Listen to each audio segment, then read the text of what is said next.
Salut les amis, c'est Marie-Pascale des Cocottes prennent le thé. On se retrouve aujourd'hui pour l'épisode numéro 13. Donc aujourd'hui c'est un podcast créatif avec au programme de la couture, du tricot et une petite balade sur la fin. Allez, c'est parti.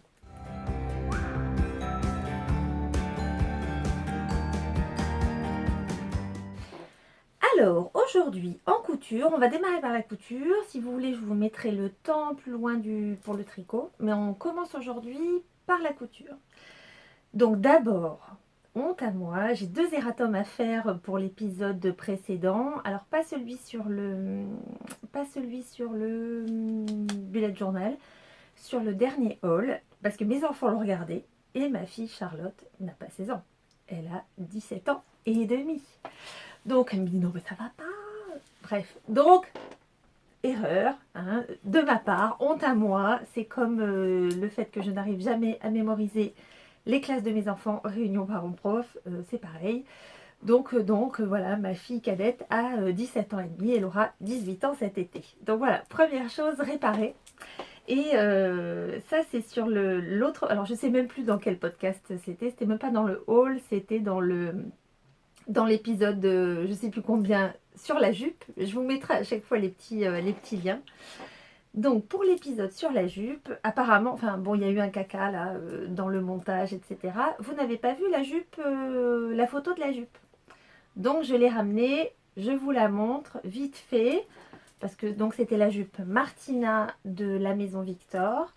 Et voilà, je vous la montre, elle est là. Donc enfin, pour vous remettre dans le bain, parce que, voilà, pour vous remettre dans le bain, voilà, c'était cette jupe là. Ici, dans un tissu, le quartier des tissus. Le quartier des tissus, un voilà, un petit prince de Galles, je dirais, un petit prince avec un poil de lurex. Voilà, je sais pas si ça se voit. Voilà, il y a un petit poil de lurex doré, bon, enfin, que j'ai beaucoup aimé, enfin, j'ai beaucoup craqué. J'avais une petite jupe, enfin, j'avais une jupe de cet esprit-là quand j'étais au lycée. Évidemment, cette jupe, je ne l'ai plus. Mais voilà, ça m'a fait un petit souvenir revival et c'est pour ça que ça m'a tapé dans l'œil. Donc vous vous souvenez, c'est avec cette jupe que j'ai eu un malencontreux accident de cassage de binette. Enfin bon, vous regarderez l'épisode, ça vous fera rire, ça en a fait beaucoup rire. Et donc voilà, l'image portée, donc je vous la mets ici. Donc je vous propose, je crois que je demande si je ne vous ai pas fait un ou deux looks. Donc je vous propose un ou deux looks pour cette petite jupe que je porte aussi bien avec soit des bottes, soit des baskets. Et voilà. Bref, donc je l'ai portée sans collant, mais pour la première fois depuis des années, je crois qu'avec cette jupe et l'autre que je vais vous présenter juste après, j'ai osé porter des collants chers. Aïe aïe aïe, ça je sais qu'il y a vraiment 2 teams là-dessus. Il y a les filles qui préfèrent pas de porter de collants du tout. Donc ça apparemment les New-Yorkaises y sont sujettes, mais moi je vois pas comment. Quand il fait moins de 10 degrés, comment tu fais pour ne pas mettre de collant? Oh mais c'est affreux. Bref, comment tu fais? Mais sinon, ça caille. Moi je sais pas, j'ai le poil qui se hérisse. Déjà qu'avec un jean j'ai froid, alors imaginez sans collant. Mais j'ai osé le sacrilège du collant cher. J'ai trouvé étonnamment, j'ai testé comme ça chez Action. J'avais acheté ça pour les enfants. J'avais acheté ça pour je sais plus quel enfant qui voulait mettre ça sous une robe longue. Et puis, donc moi je prends la taille 3, même si en taille 3. Alors le principe, je dirais, c'est qu'il ne soit pas trop grand, surtout qu'il ne plisse pas aux chevilles, parce que ça j'avoue que c'est pas très très joli. Ce n'est pas d'avoir un collant mousse, parce que ça, c'est pas très joli non plus. Ça fait un peu ancien bas avarice de nos mamies. Et le principe, c'est comme le fond de teint, je pense, c'est de trouver la bonne couleur qui va bien. Et moi, j'ai trouvé, je crois que c'est Dim, la couleur poudre. Écoutez, même si je sais qu'il y a 2 teams, moi j'assume. J'ai réussi à porter mes petites jupes là avec des collants chers, mes bottes ou mes petites baskets, en tirant bien le collant. Mon collant 3, malgré tout, c'est pas très confort, mais il fait comment dire, la cuvette à l'entrejambe là, ça, il redescend quand même un peu. Alors je sais pas si on achète des collants de meilleure qualité, est-ce que ça le fait aussi? Mais en attendant, j'ai osé le collant cher et je n'en ai pas été du tout mécontente. Ça m'a permis de porter autrement ma tenue, parce que le collant noir, alors moi j'ai des collants noirs un peu foncés, mais le collant noir, ben, c'est pareil, enfin en termes d'épaisseur, c'est le même nombre de deniers pour qu'il soit un peu joli et qu'il montre la jambe, et je trouvais que là ça allait pas forcément, ça faisait vraiment trop noir. Donc bon, alors avis à celles qui me donneront aussi leur avis. Moi en tout cas, je suis un peu décomplexée. J'ai trouvé la couleur poudre qui me va bien et je me suis décomplexée du collant. Bon, à mon âge, je dirais, on se décomplexe comme on peut. Donc voilà, ça c'était le petit aparté pour la jupe Martina de l'ancien épisode que vous n'aviez pas dû porter. Et je vous avais dit d'ailleurs que j'avais prévu de la refaire dans un modèle, dans un simili-cuir. C'est la première fois que je cousais du simili-cuir. Donc je vous remettrai en bas là, parce que je ne sais plus quel numéro c'était. C'est le La Maison Victor. Évidemment, je n'ai pas noté. En simili-cuir de je ne sais plus quelle saison. Assez récent en fait. Assez récent. Et voilà, je vous mettrai le numéro ou en tout cas la saison pour savoir sur quel... Par contre, ce modèle-ci, je l'ai un peu raccourci par rapport à l'autre. Je ne sais pas pourquoi, j'ai dû... Alors, c'est un simili-cuir comme ça, là, marron, que j'ai trouvé pareil. En tout cas, en ce moment, comment dire, ma caverne d'Alibaba, c'est le quartier des tissus. J'avoue que j'y trouve des choses pas très très chères, raisonnables en prix. Ce que je cherche, donc nickel. Et celui-là, je l'ai eu, je sais pas, j'ai dû avoir le coupon parce que j'ai pris juste une hauteur de jupe, 70 cm. Pour même pas, c'était 7 euros, 7,90 € le mètre, donc voilà, ça m'a fait 6 € de tissu. Donc c'est un genre d'un côté suédine, comme ça là, finalement c'est pas froid, c'est pas glacé, et derrière du simili comme ça. Bon, entre nous, ça durera pas des années, hein. C'est du simili, il faut surtout pas s'accrocher, ça se raye, ça se déchire, bon, on fait pas des folies avec sa jupe en simili. Mais voilà, ce qui clash un peu avec le côté cliché de la jupe en cuir ultra sexy, soyons raisonnables, hein, mais c'est qu'elle est longue et fendue, et je trouve que ça lui donne un côté élégant que j'ai bien aimé, en tout cas sur ce modèle. Donc je vous la montre. Bon, ça rend rien, hein, j'avoue que là, ça rend rien. Alors, ce qui est rigolo, alors, la même galère que sur l'autre jupe. Moi, je n'apprends pas au fur et à mesure que je... Enfin, je sais pas, j'ai l'impression qu'il y a des trucs qui ne rentrent pas. C'est l'histoire de la fermeture éclair. C'est une fermeture éclair. Je ne connais pas la technique exactement, mais donc visible, on est bien d'accord, hein, vous la voyez. C'est fait exprès, hein, c'est fait exprès, c'est... Mais j'ai encore fait un caca sur la fin, là, impossible de faire comme il faut. Donc j'ai dû faire une espèce de pièce. J'ai rajouté. Et comme quand ça se déchire ou quand ça se... Ben, on voit le côté un peu beige, parce que c'est du plastique. Voilà. J'ai triché en mettant un petit peu de vernis à ongles marron sur ça se voit même pas en fait. Mais voilà, c'était mon astuce pour réparer le caca. Sinon, tout était à mettre à la poubelle. Mais oui, j'ai pas mal galéré. Pourtant, ça a l'air de rien. Mais là, tu peux pas te louper. C'est-à-dire, si tu piques dans du cuir, j'imagine que c'est pareil. Dans du simili, une fois que c'est percé, enfin que c'est pincé, que c'est percé, ben, même si tu défais, c'est foutu. T'as un trou. Donc, on peut pas trop se louper. Il faut bien réfléchir à ça. Y aller prudemment et voilà. Donc voilà, enfin, en tout cas, le principe du vernis à ongles sur le simili, j'avais un truc qui ressemblait à peu près, ça l'a fait. Ça, c'était ma première astuce. Ensuite, j'ai utilisé une aiguille cuir. Je ne sais pas si ça a fait une différence ou pas. J'ai trouvé avec ma machine que ça passait très bien. J'ai même pas utilisé un pied téflon. Je ne sais plus, je crois que j'ai dû essayer d'utiliser le double entraînement. Mais franchement, comme dessous, c'est de la suédine, ça a glissé vraiment tout seul. On n'est pas obligé de surjeter on n'est pas obligé de surjeter, même si je l'ai fait, j'avoue, pour avoir une finition un peu plus propre. On vous demande dans les explications du patron d'entoiler la ceinture, comme ça. Ce que j'ai fait, c'est pas une mince affaire, parce qu'entoiler du simili, t'as vraiment peur que ça fonde. Bon, finalement, ça l'a fait. Ça lui donne un peu de tenue. En plus, comme ce simili-là est un peu... Ce simili-là, oui, est un peu élastique, ben, c'est pas mal parce que ça permet de maintenir un peu la taille et que ça gondole pas, que ça se déforme pas. Et dernière option, donc il y a trois, attendez que je ne dise pas de bêtises, oui c'est ça, il y a trois parties. Le dos qui est au pli, dans lequel on vient ouvrir la fente pour poser la fermeture éclair. Après, il y a deux parties asymétriques qui sont voilà, ici et là. Et on vous propose de faire une espèce de surpiqûre de chaque côté pour ici. Là. Je ne sais pas si ça se verra mieux. Alors, j'essaie de la faire au plus loin possible avec ce que j'utilise à chaque fois. Là, c'est le pied numéro 10 ou le pied numéro 5 chez Bernina. Voilà, c'est celui-là. Mais en fait, c'est le même que celui qui peut servir à faire l'ourlet invisible. Et ça vous met un guide et ça vous permet de faire des surpiqûres ou des piqûres nervures hyper près du bord. Bon, après, c'est 4 mm maxi. Hein. Au-delà, c'est plus assez près. Mais voilà, je me sers très souvent de ça pour faire des coutures nettes et pas partir en côté. Bon, j'imagine que ça doit exister chez les autres. Hein. C'est pas une histoire que de Bernina. Mais voilà, si vous voulez utiliser votre pied spécial ourlet invisible comme guide droit, en fait c'est ça, c'est un guide droit. Et ça vous permet de faire de belles surpiqûres. Donc, moi, je l'ai faite évidemment sur cette couture avant, là. Et par contre, là, sur ce modèle-là, je l'ai raccourci parce que ça faisait vraiment trop long. Je ne sais pas pourquoi, est-ce que c'est le fait qu'elle soit foncée? Je l'ai faite un petit peu, j'ai enlevé quand même bien ça, je crois, 5 cm. Donc, elle est vraiment longue. Et moi qui ai des jambes longues, je me dis sur quelqu'un qui fait 1m60, bah, ça doit vraiment être long, quoi. Vraiment, ça doit faire un autre effet. Bon. En attendant, vous allez le voir porter.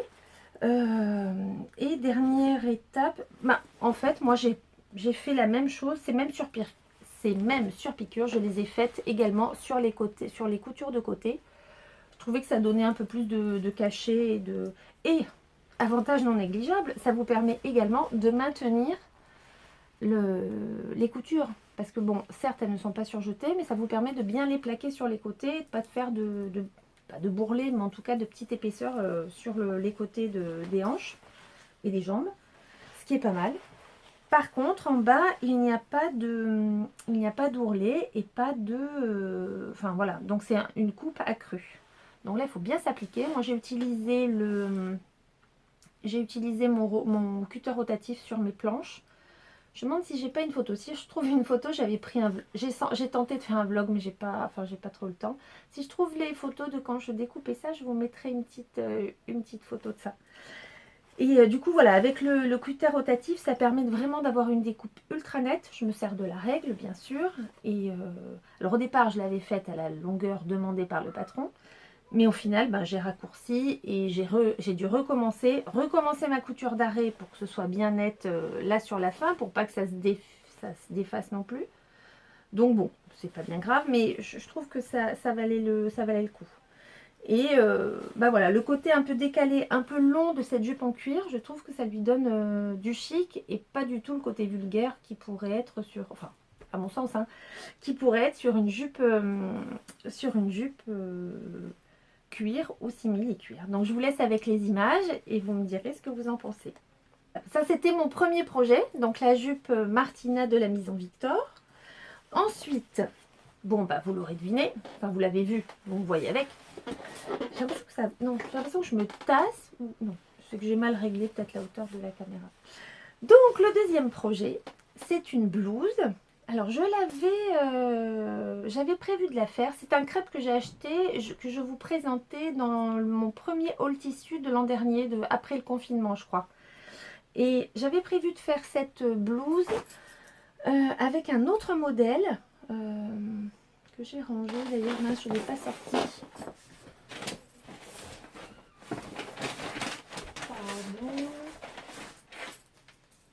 Bon, bref.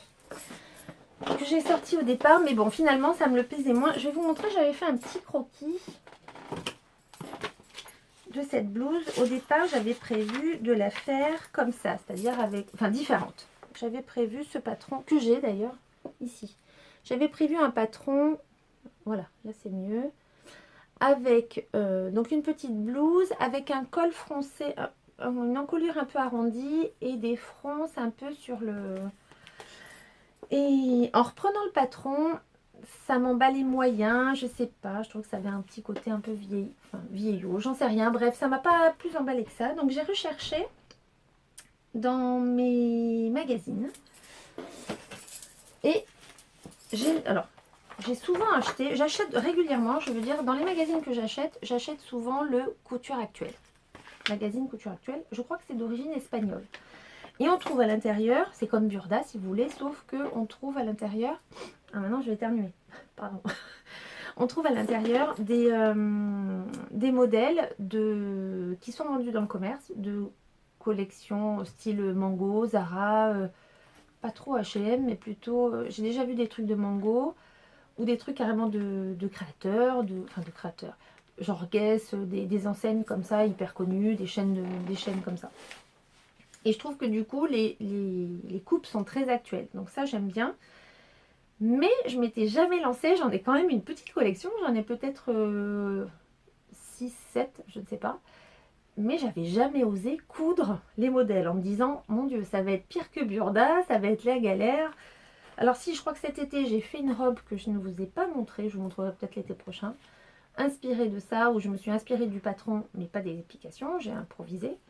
Et là, bref, donc j'ai souvent noté des modèles que j'aimais beaucoup, mais sans franchir le pas. Et là, je me suis dit, allez, c'est l'occasion, tu verras bien, on verra. Donc j'ai choisi cette blouse, voilà, avec ce col V plomb, un peu plongeant, oui, oui, on peut le dire. J'aimais beaucoup le petit retour de col, là. Voilà. Qui est, alors, en finition, qui est en accru et un peu effiloché.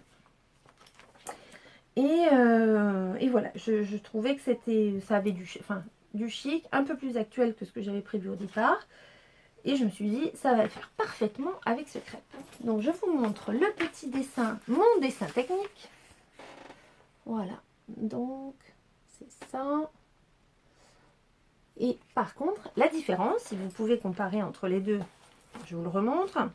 J'ai changé, c'est-à-dire que là pour le coup, là on a des manches assez fitées. Et là, moi, j'ai prévu de faire des manches, pas ballon, mais en tout cas, je suis dans cette idée. Bon, c'est dans l'air du temps, il ne faut pas rêver.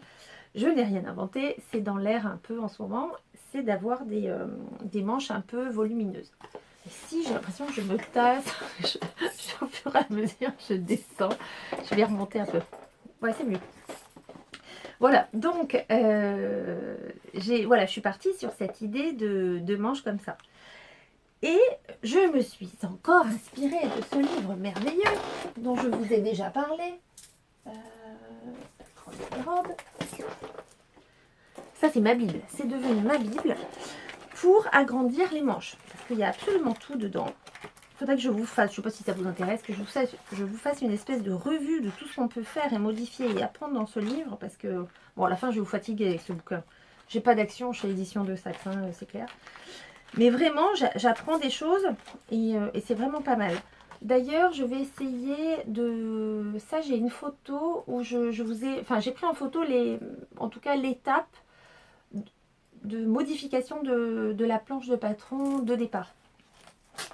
Donc, tout ça pour vous dire que j'ai changé la forme et que je vous ai fait une manche comme ça.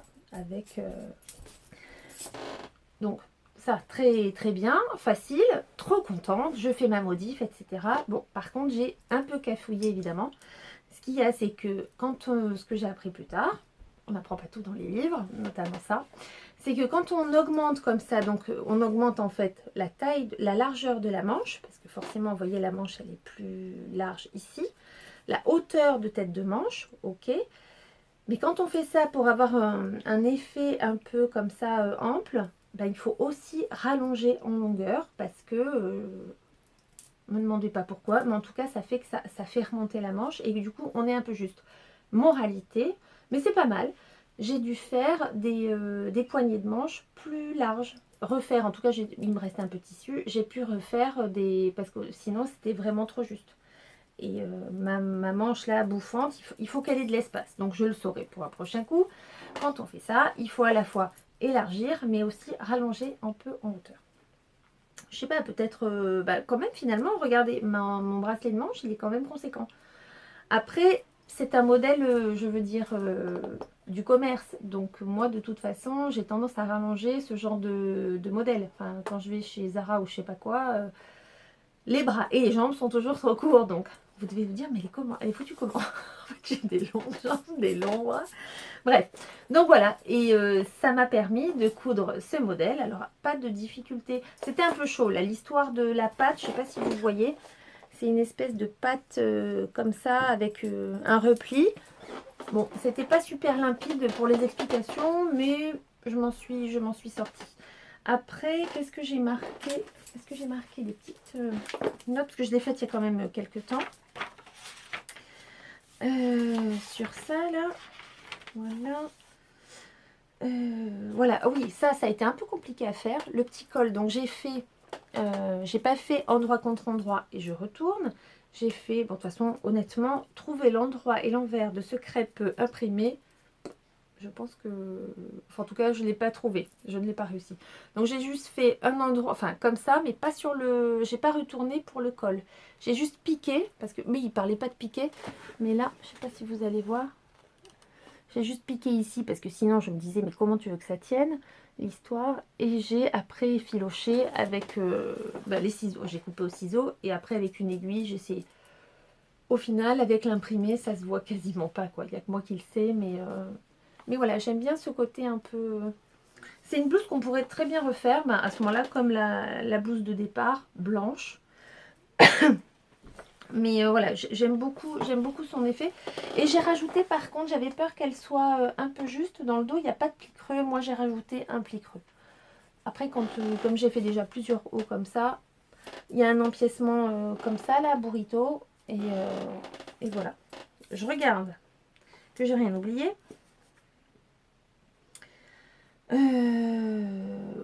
Voilà, ce pli du milieu, c'était la grosse difficulté, c'était ça. Ce pli un peu de truc que ça ressorte pas mal. Mais je suis très contente de cette blouse. Je vous montre là comment ça fait. Alors, je vous montre deux looks. Je crois que j'en ai mis deux. Pareil, je sais plus. Je vous montre deux looks, deux façons de la porter. Donc là, aujourd'hui, je l'ai portée moi avec un jean. Je la porte avec un jean noir, comme je vais vous le montrer. Et je peux aussi l'associer. Alors là, je ne vous ai pas fait le total look dans le look. Je peux aussi la mettre avec la jupe Martina. Parce que comme il y a du marron, j'avoue que c'est pas mal du tout.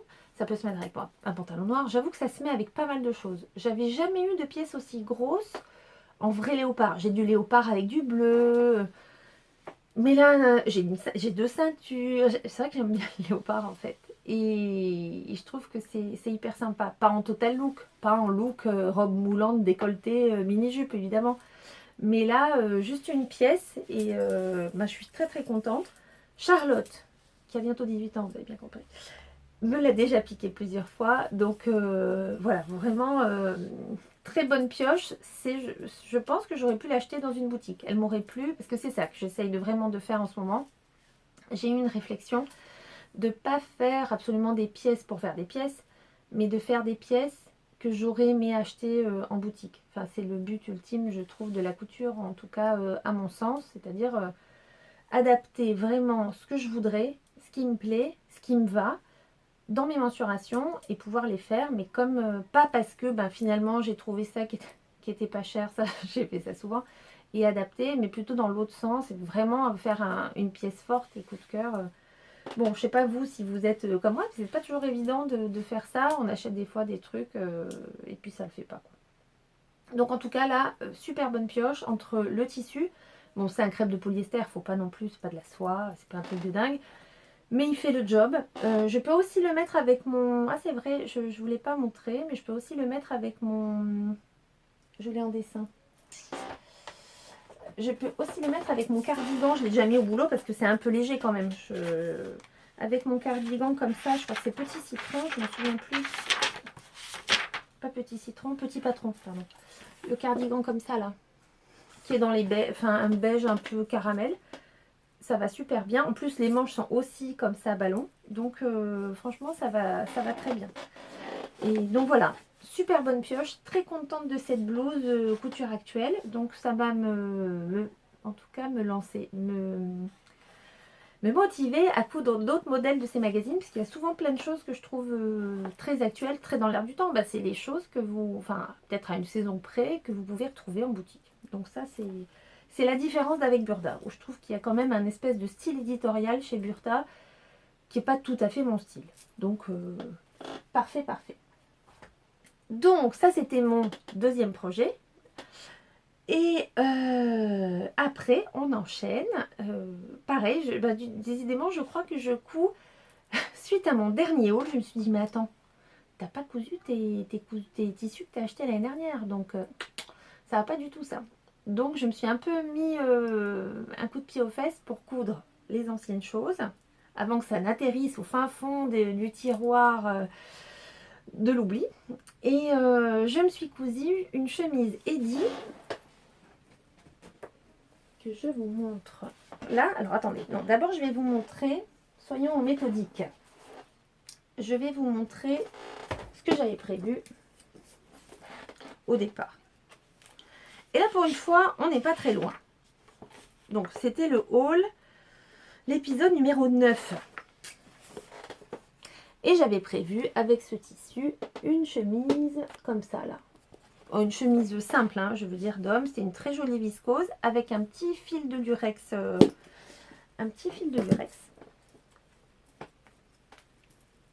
Rose, pardon. Je ne sais pas si je vous l'ai dit. Je radote, ça ne va pas du tout. Donc voilà, une chemise à carreaux. Bon, il y a plus de rose sur le dessin quand même. Et on voit, je ne sais pas si vous arrivez à voir le fil de lurex. On ne le voit pas. Ouais, c'est léger, hein. Bon, bref. Voilà, c'est un fil rose là, de lurex en filigrane. Donc j'ai fait une chemise Eddy. Je vais vous mettre la fiche technique de la chemise Eddy, qui est une chemise un peu large, que moi je trouve, ça ressemble, c'est vrai que j'ai pas fait de poche. J'ai hésité puis je l'ai pas fait. Ça ressemble à une chemise type d'homme, en tout cas avec des emmanchures un peu tombantes. Et moi, je l'avais faite dans une popeline à rayures blanche et bleue. Et elle propose plusieurs modèles, enfin plusieurs déclinaisons possibles. Moi, je l'ai déjà faite avec une popeline bleue rayée et un empiècement blanc qui faisait un peu rétro et sans col. Là, l'autre fois, j'avais pas fait le col. C'était juste un col officier ou genre col Mao si vous voulez. Mais là, non, j'ai fait, donc avec cette belle viscose très fluide, j'ai fait une chemise à carreaux blanche que je peux porter du coup avec un pantalon noir, avec un pull noir par-dessus aussi, enfin bref. Et très très agréable. Et je me suis vraiment régalée parce que là, ça commence à bien rentrer, le mécanisme de coudre des chemises. Donc étape par étape, je me suis régalée. Évidemment, un peu moins pour coudre les... Enfin, pas pour coudre, mais pour découper, pour faire des raccords à peu près nickel. Je suis pas mécontente de mes raccords, je sais pas si vous voyez. C'est pas mal. Et là, je me rends compte que j'ai foutu du rouge à lèvres tout à l'heure en essayant, j'ai l'impression. Ouais. Bon, donc oui, pas mal du tout. La patte de boutonnage se coud, elle se replie pas sur cette chemise, elle se coud à part. Mais là, j'étais contente, tout s'emboîtait bien, parfaitement. Là, c'est pas des manches, des pattes, c'est des pattes classiques. Je sais pas comment ça s'appelle. L'autre patte, c'est capucin, ça c'est simple. Mais voilà, je suis contente de mes finitions. J'ai fait à l'intérieur, sur les coutures de côté, j'ai fait des coutures anglaises. C'est ce qu'elle préconise aussi. Et voilà. Et pour pas de modif, j'ai peut-être enlevé un petit peu d'ampleur sur le derrière. Je sais plus. Non, j'ai fait le pli.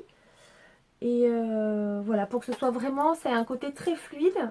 Mais ce qui va bien, parce que là, pour le coup, comme elle est, enfin, cette viscose, c'est du twill, je dirais que c'est du twill de viscose. Vous savez, ça fait un tissage dans le biais, là. Et du coup, voilà, comme elle est très fluide, ça bouge quand vous bougez, c'est parfait. Le seul truc que je peux vous dire sur cette chemise, bon, il n'y a pas énormément, hein, mais c'est que, donc j'ai choisi des boutons, pas facile de trouver des boutons, pourtant c'est des boutons blancs basiques. Mais soit c'est ou trop blanc, ou trop gris, ou trop jaune. Et au final, c'est pas facile. Et j'ai trouvé la couleur, mais moi je les mets souvent à l'envers. Cherchez pas à comprendre. J'aime bien. Du coup, ça fait un côté très plat. Peut-être que les puristes trouvent on sera débile. Voilà, ça fait un côté plat, mais parce que le côté, en fait, regardez.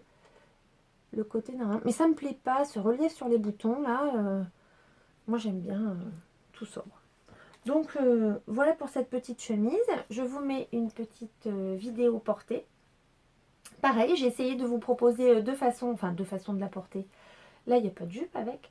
Mais oui, on pourrait très bien la nouer. Comme elle est large, on pourrait la nouer bon, sur le ventre. Je ne sais pas si je n'ai pas passé l'âge, mais je ne l'ai pas fait, mais peu importe.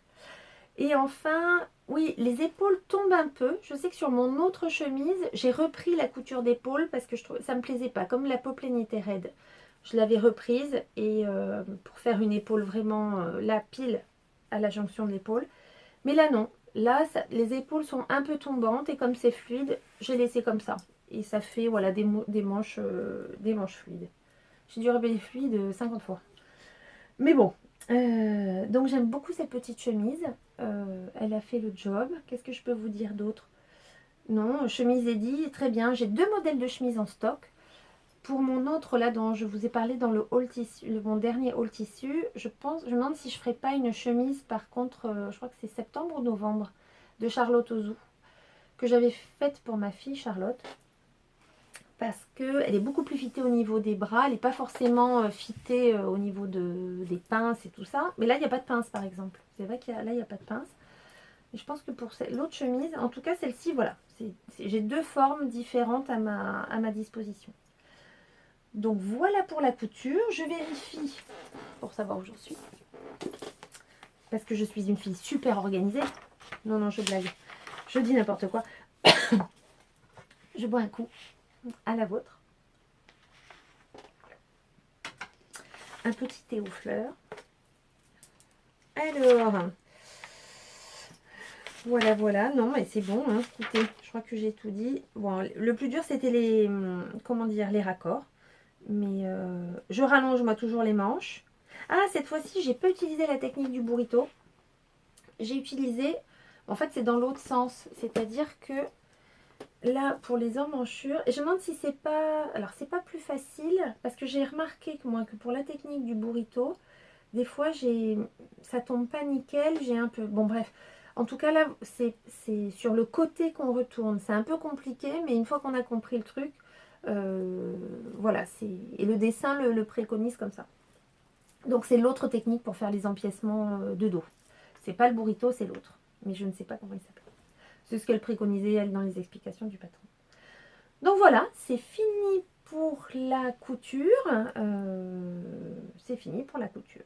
C'est tout. Bon, bah écoutez, on passe au tricot. 33 minutes. On est bon. On est bon. Je me suis mis un peu la pression à cause de la lumière, mais ça va aller. Allez, on passe. Alors, pour le tricot, j'ai un projet terminé dont je suis pas peu fière parce que vraiment, je trouve que c'est un très très joli très joli projet. En plus, j'ai détaché de la laine de mon stock, donc ça, c'est cool. Ça veut dire que je pense à acheter autre chose et pour pouvoir faire autre chose. Mais mon tiroir s'est un peu vidé et c'est très bien. Donc je vous le présente. C'est le modèle Gardered, je ne sais pas le dire, parce que je parle pas très bien anglais, mais de Alicia Plummer. Donc c'est un très joli, je dirais, je vais vous montrer une photo parce que sinon on va pas s'en sortir. Je vous montrerai après portée, mais déjà je vous montre une photo du modèle en lui-même parce que même Alicia Plummer, là, elle a fait... Ah mince, je l'avais là à l'instant. Ah oui. Même Alicia Plummer, elle avait, comment dire... j'ai repris les épis. Il y avait très peu de photos sur le modèle. Je me demande comment j'ai fait pour le trouver. Parce que voilà, on trouve... super. Merci d'être passé. Donc, un bout de truc, je trouve ça un peu naze. Mais bref, ça faisait longtemps que je cherchais un modèle. On a à la maison, là, enfin les enfants, on avait acheté, j'ai acheté pour les enfants un gilet comme ça, un peu kimono bleu marine, qui avait des manches 3/4. Chez Jennifer, je crois, une misère. Mais autant vous dire, pardon, que aujourd'hui, le gilet ne ressemble plus à rien. C'est vraiment le truc dont on pourrait parler dans le Père Noël est une ordure pour sortir les poubelles. Le truc, il a des bouloches, il est vraiment, mais dégueulasse. Il est, enfin bref, détendu, enfin bon. Et je crois même que je l'avais présenté avec la blouse Sun que je m'étais faite et qui allait très bien. Il fallait du bleu marine. Mais je ne me voyais pas mettre ma blouse Sun joliment avec ce truc pour sortir les poubelles, clairement. Donc il me fallait absolument un genre de gilet un peu kimono. Mais voilà, je voulais un esprit manche 3/4, un peu large. Bon. Donc j'avais acheté de la laine quand j'ai mes dernières vacances à l'étranger, il y a dans une autre vie, c'était en Cornouailles, il y a 2 étés. 2 étés. J'avais ramené de la laine, de la super belle laine anglaise, la spéciale pour faire les tricoter les pulls marins. Donc une belle laine bleu marine qui tirait légèrement vers le pétrole. Je ne sais pas si ça se voit, là ça fait vraiment marine, mais elle a un petit côté, voilà, qui... Bon, ça se voit pas bien, mais j'avais trouvé la couleur vraiment très très belle. Mais c'était un modèle, enfin une laine très fine, genre une fingering ou une sport, considérée comme ça. Le nom exact, je vais vous dire, c'est Guernsey de Frangipani. J'ai oublié. Tac, tac, tac.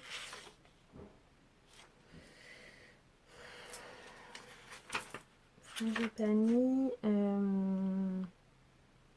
Bon, Guernsey, Frangipani, je ne vais pas vous dire quelque chose de plus. Et chaque pelote faisait à peu près 200 mètres. J'en avais acheté 6, donc j'avais de quoi. J'avais mis 200 mètres. Je ne voyais pas tricoter le fameux pull marin. La dame m'avait offert, le patron d'ailleurs, il fallait tricoter en 2,5. Un pull en 2,5 quoi. Déjà tu vois le temps que je mets pour faire des chaussettes.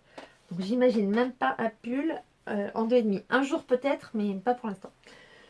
Donc voilà, j'avais ce... Bon après ça aurait été hyper serré, ça aurait été comme des chaussettes, tout ça, mais ça voulait dire un projet différent. Et puis je sais pas, d'un coup je me suis dit mais 1200 mètres, j'avais mis ce modèle dans mes favoris. Et je me dis, et en double, est-ce que ça le ferait pas? Donc d'un coup on a des éclairs d'illumination comme ça. Et ça avait l'air de passer. Alors, pas toujours, je regarde dans les fiches Ravelry, savoir qui a fait combien de mètres, patati patata, enfin bref. Et je tente. Moi j'aime le risque. En tricot, tout est relatif. Donc, avec mes 1200 mètres, je me dis que ça peut peut-être le faire. Sauf que l'échantillon, évidemment, n'était pas très bon. Elle le préconisait en 6. Moi, je l'ai tricoté en 5,5. Enfin, j'ai fait un échantillon. Donc, attends, les trucs, je vais vous dire exactement. C'était... il fallait 15 mailles et demi en 6. Moi, j'avais 14 mailles. 14 mailles. Bref, en tout cas, j'ai fait la plus petite taille parce que ça allait être un peu grand. Pour avoir l'équivalent, j'ai fait la taille 35, ce qu'ils appellent 35, pour avoir un 38. Voilà. Et ça l'a fait. Par contre, je pense que mon échantillon, parce que je ne vais jamais au bout des échantillons, je suis une grosse Madame la flemme, donc je fais genre ça d'échantillon pour voir la largeur. Mais pas de chance, j'ai pas calculé, et c'est sûrement le cas, je pense que l'échantillon en hauteur n'était pas bon. Donc, je fais comme tout indiqué. Alors en plus, c'est un modèle qui se commence par le bas, en plusieurs morceaux, avec des coutures. Bon, j'étais motivée pour le faire, parce que c'est vraiment pas le truc qui m'amuse. Mais on apprend à chaque fois et je suis bien contente. Donc je commence à faire le devant droit, ou je sais pas quoi, un des deux devants, donc à l'ancienne, là, comme les modèles fil d'art. Ah, il faudra que je vous dise un truc en parlant de fil d'art, mais bon. Donc je commence mon demi-devant, on commence par le bas, etc. Et on commence même pas par les côtes, on commence direct par la dentelle. Comme ça, elle dit en fait, vous faites votre échantillon de dentelle en commençant par le côté gauche. Ok, bon, très bien. Et bon, la dentelle quand même, ça va, moi, mais là, j'ai trouvé qu'il y avait 2-3 rangs là où c'était un peu chiadé, où entre les Katutog et les autres là, enfin bref, celui qui est dans un sens et dans l'autre, plein de fois j'ai des faits, mais c'est pas grave, c'est comme ça. C'est censé monter vite parce que c'est en 5,5, mais quand c'est de la dentelle tout le long, pas tant que ça finalement. Enfin. Donc me voilà avec mon demi-devant et je me dis, bah, c'est un peu court quand même. Donc j'ai rajouté au final un motif, parce comme on commence par le bas, et après on élargit un peu pour faire l'emmanchure. Donc j'ai rajouté un motif là pour le bas, et un autre motif, parce que l'emmanchure sinon elle faisait des toutes petites manches. Moi je voulais des manches un peu larges. Donc j'ai rajouté un motif, ce qui me fait 2 motifs dans hauteur. J'ai fait pareil pour le dos. Et bon bah, vous me connaissez, je suis toujours très short. Donc j'avais fait une manche en entière. Et au final, j'ai dû défaire un bout de manche parce que je n'avais pas assez de fil pour finir l'autre manche. Mais bon, ça c'est une parenthèse, c'est toujours comme ça, maintenant on s'y fait. J'ai réussi à équilibrer les trucs. On vient de toute façon relever après des mailles pour faire la bande de côte en bas. Une bande de côte avec des rangs raccourcis là pour le... Bah, ça donne ça, si vous voulez, en fait. Le patron, ça donne ça.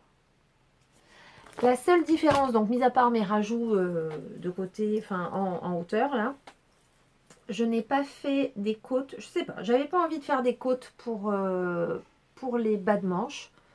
J'ai fait du point mousse. Ça rappelait, on voit rien en fait, avec le bleu marine on voit pas grand chose. Voilà. J'ai fait, enfin comme j'ai pu, je crois que j'ai fini de rabattre avec un fil au lieu de deux. C'est vous dire comme j'étais short, j'ai été chercher tous les fils qui pendouillaient, vraiment une vraie cata. J'étais prête à mettre un autre bleu marine tellement, bref. Mais c'est passé, j'ai réussi à finir mon pull. Il ne reste, autant vous dire, même pas de quoi vous montrer 10 cm de laine. Hein. Il ne faut pas que je fasse de trous parce que j'aurais pas de quoi faire une réparation. Mais je suis très très contente de ce pull. Ah oui, c'est ça. Ça rappelait, je trouvais que les côtes, pas les côtes, le point mousse en bas des manches, je trouvais que ça rappelait celui qui était là en haut des épaules. Et j'aimais beaucoup. Donc super contente. Évidemment, donc, quand un truc matche très bien, ben là c'est Agathe qui me l'a piqué. Je suis allée le récupérer dans son placard. Évidemment, comme elle a des cheveux bien longs et bien blonds, ben j'en ai plein le gilet, quoi. Bon, c'est pas grave. C'est comme ça, faites des enfants. Donc voilà, ça c'était mon dernier projet terminé. Je n'ai pas d'autres projets terminés. J'ai toujours mes petites chaussettes roses là que je trimballe. Donc voilà, ça se tricote gentiment. Et par contre, j'ai démarré autre chose en tricot. J'ai démarré le modèle Balloon de Petite Knit. Pardon. J'ai pas pris. Bref, je vais vous mettre, pareil, je vous montrerai une petite photo. Dans une laine de chez Drops. Une brushed silk alpaca que j'avais vue. C'est Emma de Tricolibri qui m'avait fait envie. Je crois qu'elle a tricoté un bonnet rose qui avait l'air mais tellement squishy comme ça là, hyper doux. Moi l'alpaca des fois, en tout cas la laine alpaca de chez Drops, elle me pique. Donc, mais là elle disait que c'était super doux et effectivement c'est très doux. Il y a de la soie dedans. Par contre, entre nous, ce n'est pas du tout le même, c'est pas tout à fait le même rendu que du mohair. Parce qu'en fait, au départ, on voulait le faire en 2 fils de mohair. C'est un tricot qui se tricote en deux fils. Normalement, je crois qu'il faut un fingering et un fil de mohair. Bon, ben moi j'ai improvisé, j'ai pris 2 fils de brushed alpaca là. Et ça fait quand même bien dense. Pareil, j'ai pas le bon échantillon, du coup je lui fais la plus petite taille, mais que je pourrais lui piquer éventuellement. Dans ce beau vert émeraude là, c'est vraiment ça la couleur, c'est très très joli.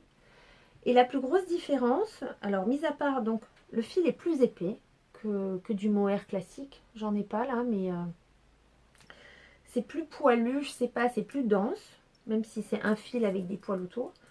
Et ça fait un tricot beaucoup plus dense. Enfin, tricoté en double. Hein. Bon, là, je vais manquer de fil. Il va falloir que je recommande du fil. J'en ai commandé 10 pelotes. J'ai atteint la fin. J'ai commencé une manche. Même si c'était des raglans, donc on part de plus loin. Mais il me reste voilà, que ça pour faire 2 manches. Donc, je vais voir combien je prends pour... jusqu'à où je vais aller pour la manche. Je verrai. Donc, je recommanderai sûrement au moins 2 ou 4 pelotes. Mais à ce prix-là, je sais pas, j'en ai eu peut-être pour 35 €, je crois, chez Drops. Bon, au pire, même si je rajoute 10 € de fil encore, ben, un gilet entièrement en laine alpaca, à ce prix-là, je trouve que c'est pas donné, mais c'est quand même top. Oui, la grosse différence avec le mohair, je trouve que, pourtant il y a de la soie, ça que je comprends pas, mais que ça n'a pas du tout le côté brillant du mohair, du silk, enfin du mohair et soie quoi. C'est pas du tout ça. Et en texture, ça me fait penser à certains tricots de chez American Vintage. Je sais pas ce qu'il y a dans ces tricots, j'en achète pas, mais une collègue à moi qui est fan de... Donc j'ai déjà touché le... Et c'est très, très dense et très moelleux. Alors j'espère que ça vieillira mieux, hein, parce que les trucs American Vintage, franchement, leurs tricots, je trouve pas qu'ils vieillissent top top. On verra, je vous dirai ça. Mais en attendant, je suis super contente du résultat. Charlotte aussi, elle a hâte que je lui finisse. C'est un modèle. Qui est-ce qui bah, c'est Emma, je crois, qui a tricoté un autre modèle, son modèle de pull sans manche là, qui en parlait, qui disait qu'au niveau des explications, eux ils apprennent peut-être à tricoter avant de marcher là dans son pays, mais nous non. Donc j'ai dû réécrire des trucs parce que c'était pas fluide. C'est pas difficile, mais en tout cas pour un débutant, je pense que c'est pas assez fluide pour un. Ouais, je pense que attendre un peu pour un débutant, c'est un peu chaud. C'est juste la façon d'expliquer. Le patron en lui-même n'est pas compliqué. C'est juste la façon de l'expliquer qui n'est pas la même logique que nous en fait. Donc, enfin que nous, que j'entends, que moi. Mais voilà, je ne suis pas la première à l'entendre, donc ça me conforte de me dire que je ne suis pas complètement débile et que c'est juste. Je pense que j'ai fait un petit caca et que j'ai pas bien compris un truc sur la bande d'ailleurs là, mais bon, ça se voit pas. Du coup, j'ai continué la même chose tout le long. J'avais pas changé en cours de route. Mais c'est un très joli modèle, hyper tendance, avec des manches ballons. En fait, on va l'appeler le podcast du ballon. Du ballon léopard, je ne sais pas. Un ballon en léopard, à voir. Donc voilà, ça c'est le projet en cours, qui n'est pas pour moi, vous avez vu, hein, je change mes habitudes. Et alors, hier, c'est pour ça que j'avais envie de faire le podcast aujourd'hui, parce que hier, on était allé avec 3 amies tricoteuses. Bon, ben, en tout cas, voilà, c'est fini. Là, c'est un petit peu le blabla. On s'est fait une petite virée. Ça faisait longtemps. Une de nos amies a de la famille du côté de. Dans la Drôme, là, du côté de Valence, à Cré. Ça s'écrit Crest, mais ça se dit Cré.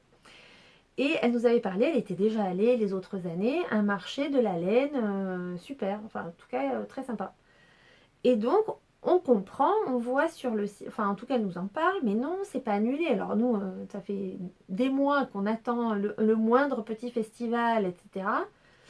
Et que là, il y a un événement qui ne soit pas annulé, bon, on n'y croyait qu'à moitié. Puis on s'est dit, bon, ben, c'était il y a 2 semaines, on s'est vu, on faisait un tricoté ensemble. On s'est dit, ah mais oui, on y va. Bref, donc l'ami qui a de la famille là-bas était sur place ce week-end. Et on se dit, tant pis, on fait l'aller-retour, on y va, on passe la journée. Bon, certes, on ne se fera pas de resto, mais on fera un pique-nique. Et nous voilà partis, donc à Cré, tôt le matin. Rendez-vous 8h30. Enfin bref, on est parti à 4. Certes, on a été très sage, on a gardé le masque dans la voiture. Voilà. On arrive et alors un petit marché, mais alors super sympa.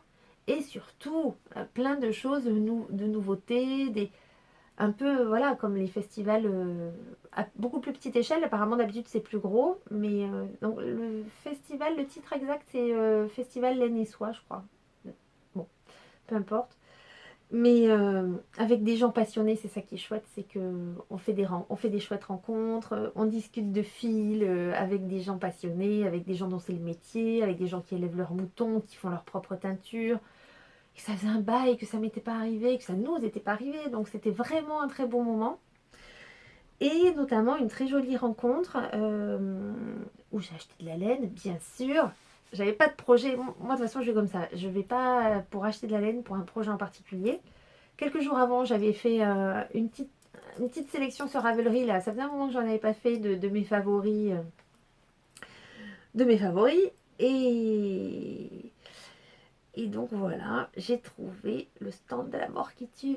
Ah, donc Sophie qui est vraiment adorable, mais quand je dis adorable, d'une patience, mon Dieu, d'une patience folle. On était ravis d'abord, c'était son mari qui s'était absenté, je sais pas quoi, bref, adorable aussi. Et puis bon, finalement, parce que tu cherches, tu as envie, et puis d'un coup tu touches un truc qu'elle a tricoté, tu dis, moi je veux ça, moi je veux exactement ça. Donc je vais vous dire ce que j'ai acheté. Je sais même plus le modèle. Le modèle, on s'en fiche. Le modèle que j'ai acheté, tant pis. Mais c'est pas ça l'important. Le modèle, c'est la laine d'abord. Donc j'ai acheté de quoi faire. Parce que moi voilà, j'ai jamais vu encore. J'entends parler beaucoup de Suri et tout ça, mais j'en avais jamais touché, jamais vu. Jamais vu. La fille qui sort jamais de sa campagne. Mais c'est un peu ça. Qu'est-ce que tu veux que je te dise gna gna. Donc, c'est un fil dentelle pur alpaga suri filé en Belgique. Bon, ça très bien. Alors, c'est très bizarre. Ça ressemble un peu à de la soie. Enfin, je trouve que ça fait un peu comme un film de bourrette de soie. Il y a un très léger halo, mais très léger. Voilà, là c'est bien. La couleur, c'est bien. C'est un rose pâle. Et je vais le mélanger à un mohair. Alors, c'est pas du mohair et soie. C'est 60% kid mohair, 20% laine et 20% polyamide. Donc, ce qui fait que ce sera résistant. Et, et voilà, les deux couleurs. Top ici. Enfin, top ici. Bon, ça a pris des heures à choisir. Hein. Non, pas des heures, mais on a dû rester 45 minutes. Entre moi, Rebecca, les autres qui sont revenus. Enfin, bref, c'était dingue. Et donc, je suis très très contente. Et en plus, elle a pu adapter la quantité de mohair parce qu'elle avait un écheveau un peu plus gros, tout ça. Nickel pour que ça puisse faire. Je crois que j'ai acheté 1200 mètres et que le modèle que j'ai vu en demande normalement que 1000. Donc, je suis large les enfants. Donc voilà, donc c'est Camalen, je ne vais pas dire de bêtises. Non, mais j'ai un très joli sac de toute façon, vous allez voir. Donc c'est, voilà, Camalen, trop jolie. Sophie, adorable. Donc vraiment, je dis que je parlerai d'elle sur mon podcast. Tellement elle a été trop chic. Et puis alors on s'est mis à parler des îles Shetland, qu'on rêvait d'y aller. Ça y est, je passais une heure à rêver. Et le truc dont on a parlé, c'était en septembre 2021. Apparemment c'est annulé, je suis trop dégoûtée.